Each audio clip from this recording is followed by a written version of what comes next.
Welcome to this week's episode of Luv Subbin. And what are we doing today? We're going to a brand new state. Yep. And we're doing something that we've only done once before. Right, and the last time we did it, it scared the crap out of me. It was a little dicey. Right, so we're in Cape May, New Jersey, and we're heading to our last state that we haven't hit on the East Coast, which is Delaware. Right.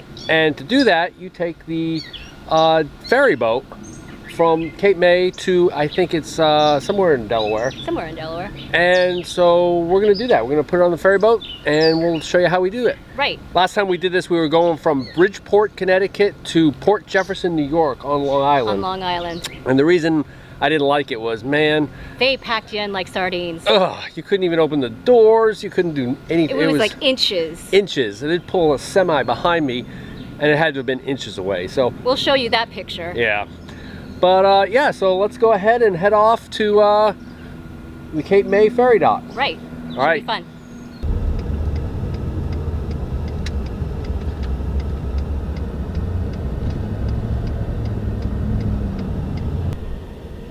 So what are those weird turns that they have in New Jersey? I think New Jersey's the only state that I know of that has these, and they're called jug handles. And so you go the opposite direction to go the direction you don't take lefts. You get on this other little road here.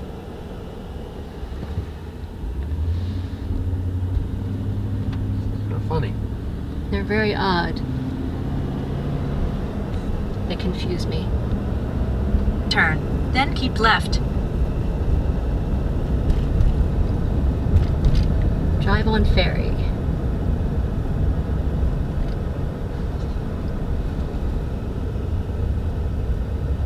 You don't have to purchase tickets, right? Keep left.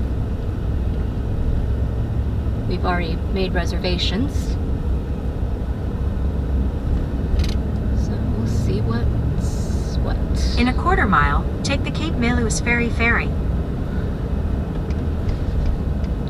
like there's only one lane open. Looks like we nailed that lane. Yep, we have a lane all to ourselves so far. And there is our ferry boat.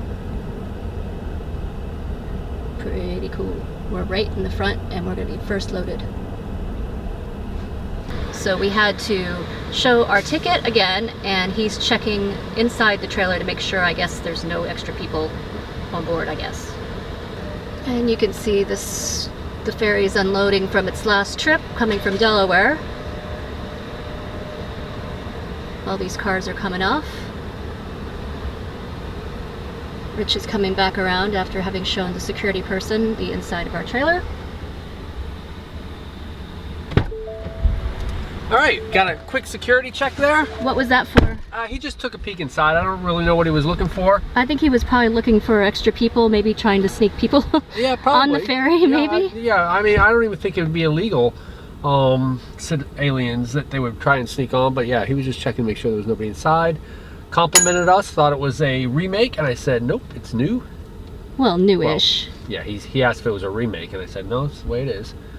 And, yeah, so some tips for boarding a ferry like this. One of the things we checked on was they said that because of the way the ramp system works, they advise being, if you have low clearance, being 2 hours before or after high tide. And when was high tide? High tide was at 11:50 this morning. So we checked the tide charts, and that was because otherwise the ramps would be like this and you'd catch right there.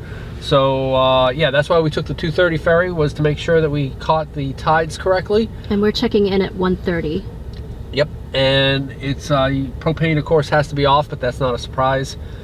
And you made sure the door was locked? Yes, I did make sure the door was double locked. And did you check the back hatch, or do we not need to lock that? I'll lock the back hatch now. And double check the side door. Yep. All right, there, you got pictures of our ship? Yep, I got pictures of them unloading. What? Awesome. We should be doing good. Yep. There's Rich. We're just kind of waiting here until they unload the previous ferry. Rich is reconning and seeing what our ingress is going to look like. See us in line. Everybody waiting for the ferry to unload. Should be fun. Alright, here we go. Here we go. They had 55 four wheels, and we were the one log. Watch out. Being admonished to keep the camera out of his rear mirror here. Bump. Not too bad. I try not to get people on camera who don't want to be on camera. And here we go. We are on board.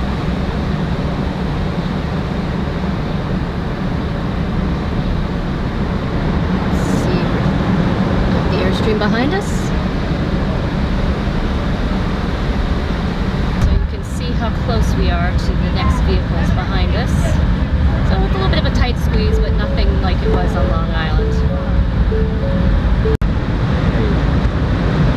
Alright, let's go ahead. Looks like we ended up right on the line where we're supposed to be.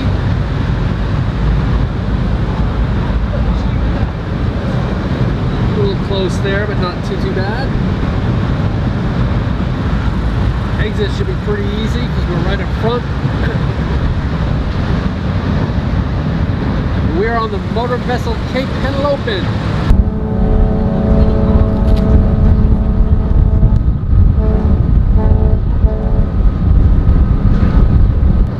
Right, Sydney's checking out some marine life, she thinks. Yeah. And we are moving Not gonna be there for long. for our 90-minute cruise. Our 90-minute cruise. And you can kind of see where we're at. You can see he's cranking the bow thrusters.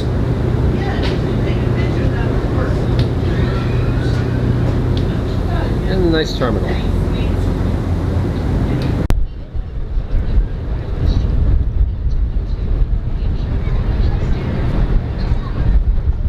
What do you see, Beans? I see our lighthouse that we were there. So Cindy is days ago. looking at the Cape May Lighthouse, which we were at a couple days ago. You can see that. To the left of the water tower. I don't even think my wind muff's going to work with this one, but they have a bar up here. But we have a rule. 8 hours between bottle and throttle with the Airstream. So Right, no no drinking drinking beer while when we're towing. towing.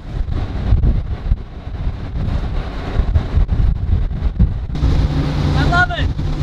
They've got checklists! We've got checklists! Not checklist. So how many miles are we going today? So this is a 17-mile journey, and it takes 90 minutes. So I'll do the math and figure out how fast we're going. But the cost for this journey is $10 per person, or $20 for the two of us in the vehicle, plus $56 for the RV. And the way the RV works is it's incremental lengths, and ours was 45 feet or less, and the truck and the Airstream is 42 feet.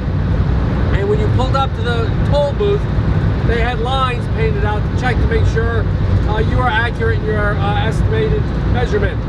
So we made reservations a few days in advance, and it was pretty easy. A lot of fun, huh? A lot of fun. There's an unusual view, and we came in to use the bathroom. So it's nice to have your own portable bathroom with you when you're traveling, but this is kind of odd feeling because you can sort of feel the movement. Yeah, so they did say that you were allowed inside your vehicle on the passage, so I assume that includes this vehicle, and it was just something I wanted to do, is to come inside and feel the motion of the ocean in the sub. In the sub. It's a good time to show how we roll. Yep. Look, that looks a little junky, but that's just the way it is. I do have to admit, it is Evacuation. a little crazy. Marine evacuation slide. Being in the Airstream and seeing the motion of the ocean. You can see that's our marine evacuation slide that we would have to go to. It's just you can actually see the ocean from here, this window. Look. That's pretty cool. So this ferry moves a lot more than the Long Island ferry did. That one hardly moved at all, but this one you can feel a little bit of sway. So if you have a tendency for motion sickness, you know, you may want to take a Dramamine or something like that before you get on. And you can see some of the major shipping out there. This is an entry point between Cape May and Delaware for the Chesapeake Bay. Baltimore Harbor, etc. And there's our partnership heading from Cape Henlopen to Cape May. Of course, being a lover of all things maritime, I had to use my marinetraffic.com app to track the progress of our vessel as she sailed her journey. It's been a long, hard season. I'm feeling weary to my bones. I guess that's my reason. I've packed my bags and now I'm gone. Somewhere between the sun and the deep blue sea. That's where you find me. Tender red, flat out on a beach bed. That's where you find me. So what's happening now, see? They're turning us around. So first on, first off. So we are second and third line. I think they're going to let that white car off first, that row, And this, and then we'll be the next row off. yes.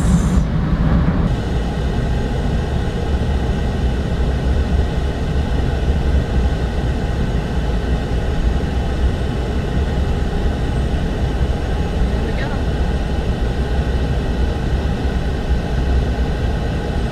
Looks like we're gonna have off we go.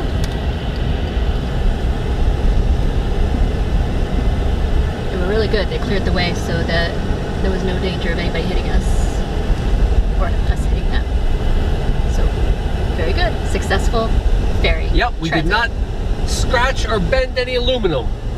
It was successful. That is how we define success in this world. Yes, successful. A couple big RVs going to Jersey. Yeah, well, you can see some right over there. Well, we are docked and chalked at Trap Pond State Park here in Delaware, and we had a great day. And it's a beautiful state park, and we thoroughly enjoyed being on the ferry. Right, it was a great sail. I think the Luv Subs now get 17 nautical miles under her belt more sailing, but it was a good day all in all. And I hope you learned something as far as how to take your RV onto a ferry. And it's super easy. So if you like this video, Give us a big thumbs up, and if you think we've earned a subscription, click the subscribe. and comment below if you brought your RV on a ferry and what your experience was, because we had a great time today and everybody was very helpful. Because we come out with RV and Airstream related videos just like this one every Tuesday. Thanks for watching.